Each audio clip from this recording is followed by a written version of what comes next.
ngayon gagawa tayo ng homemade ice cream.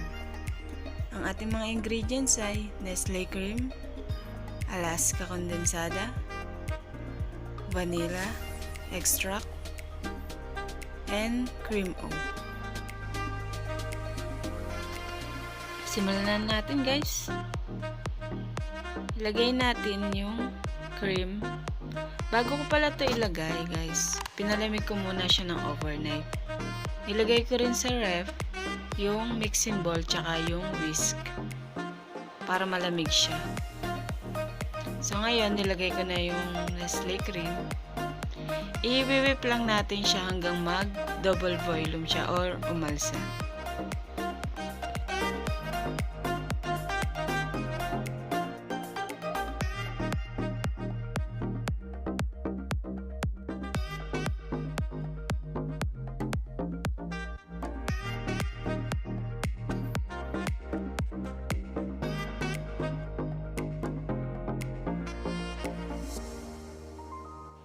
So, ayan guys, makikita nyo naman. High speed lang siya. Kung wala kayong stand mixer, pwede rin yung hand mixer.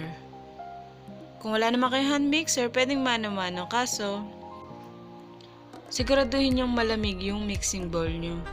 At i-ice bath nyo to para hindi siya bumagsak. So, ngayon, antayin lang natin siyang umalsa.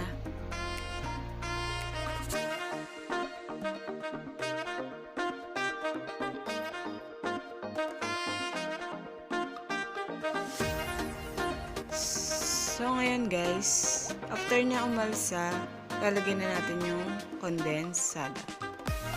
Kalahati lang ng laman ng lata yung nilagay ko dito kasi ayoko masyadong matamis.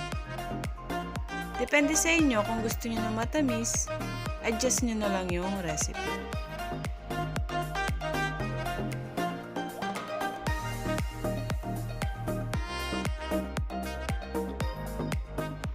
Next naman, lagay na natin yung vanilla extract. Maglagay lang kayo ng 1 teaspoon nito kasi masyadong matapang yung vanilla extract.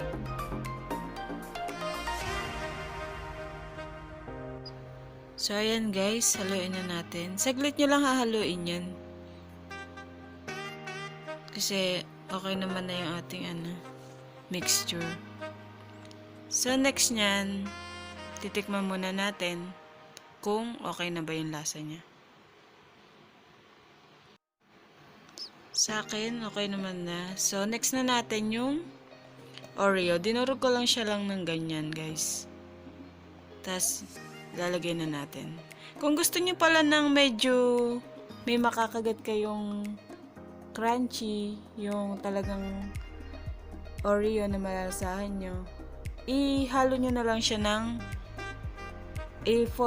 folding method na lang para hindi siya masyadong durog.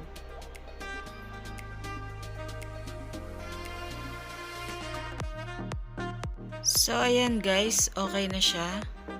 Isasalin ko na lang siya sa container. Para i-ref ko siya ng 6 hours to overnight. Para talagang matigas siya. So, ayan guys. Ayan na siya yung finished product natin.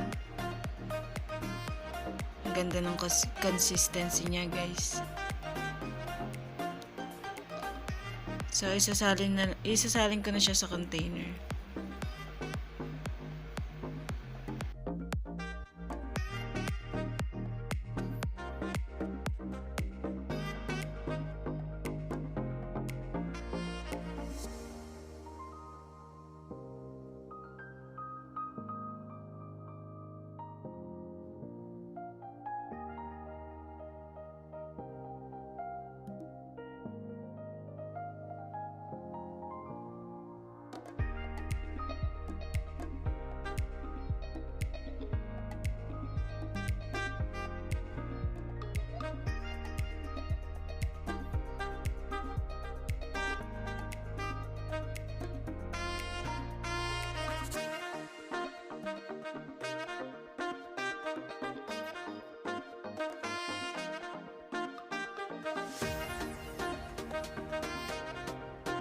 Ayan guys, tapos na ang ating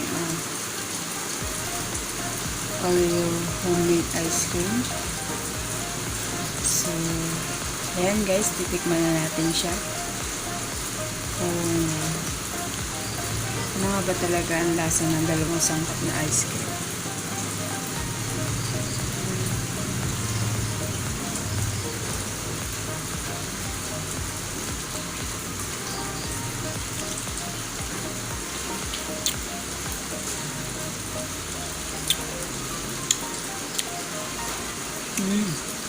Sarap siya guys. Kaya itry nyo na rin to.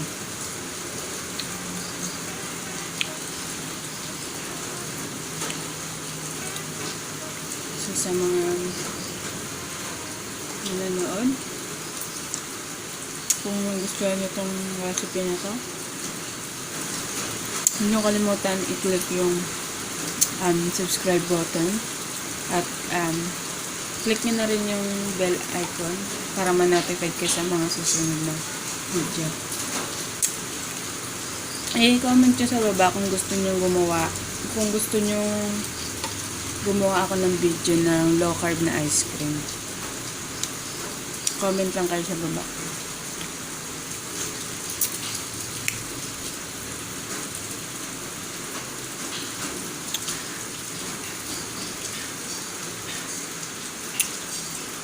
Sarap siya guys. Magugustuhan din to ng mga anak nyo.